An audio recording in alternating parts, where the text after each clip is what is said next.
Welcome to learn PSC with me. നമ്മളിന്ന് നോക്കാൻ പോകുന്നത് പത്മ അവാർഡുകളാണ്. 2025 കറണ്ട് അഫയേഴ്സിലെ ഏറ്റവും ഇമ്പോർട്ടൻ്റ് ആയിട്ടുള്ളൊരു ഭാഗമാണ് പത്മ അവാർഡുകൾ. നമുക്ക് ആദ്യമായിട്ട് പത്മ അവാർഡുകൾ ലഭിച്ച മലയാളികളെ നോക്കാം. 5 പേർക്കാണ് പത്മ അവാർഡുകൾ ലഭിച്ചിട്ടുള്ളത്. പത്മ വിഭൂഷൺ, പത്മശ്രീ, പത്മഭൂഷൺ ഈ മൂന്നിലുമായിട്ട് ടോട്ടൽ 5 പേർക്കാണ് പത്മ അവാർഡുകൾ ലഭിച്ചിട്ടുള്ളത്. പത്മവിഭൂഷൺ ലഭിച്ചത് MT വാസുദേവൻ നായർക്കാണ്.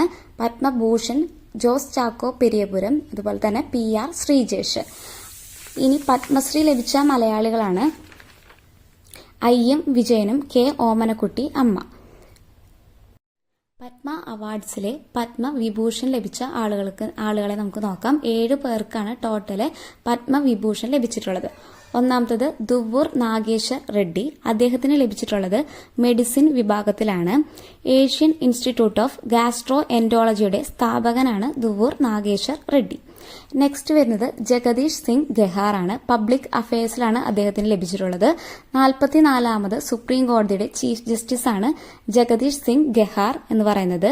അദ്ദേഹം ഫസ്റ്റ് സിഖുകാരനാണ്. സുപ്രീം കോടതി ചീഫ് ജസ്റ്റിസ് ആവുന്ന ഫസ്റ്റ് സിഖുകാരൻ കൂടിയാണ്. അടുത്തതായി വരുന്നത് കുമുദിനി രജനീകാന്ത് ലഗിയ, ഒരു കഥക് നർത്തകിയാണ്.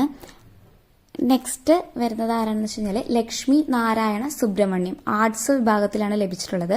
വയലിൻ കലാകാരനാണ് അദ്ദേഹം. MT വാസുദേവൻ നായർ, നമുക്കറിയാം സാഹിത്യം അതുപോലെ തന്നെ വിദ്യാഭ്യാസം. അദ്ദേഹത്തിന് മരണാന്തരമാണ് ഈ ബഹുമതി ലഭിച്ചിട്ടുള്ളത്. നെക്സ്റ്റ് വരുന്നതാണ് ഒസാമു സുസൂക്കി, വാണിജ്യം വ്യവസായം.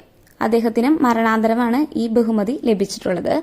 നെക്സ്റ്റ് ശാരദ സിൻഹ, ഒരു ബീഹാറിലെ നാടോടി ഗായികയാണ്. ആർട്സ് വിഭാഗത്തിൽ തന്നെയാണ് പത്മവിഭൂഷൺ ലഭിച്ചിട്ടുള്ളത്. മരണാന്തരം തന്നെയാണ് ശാരദ സിൻഹയ്ക്കും പത്മവിഭൂഷൺ ലഭിച്ചിട്ടുള്ളത്.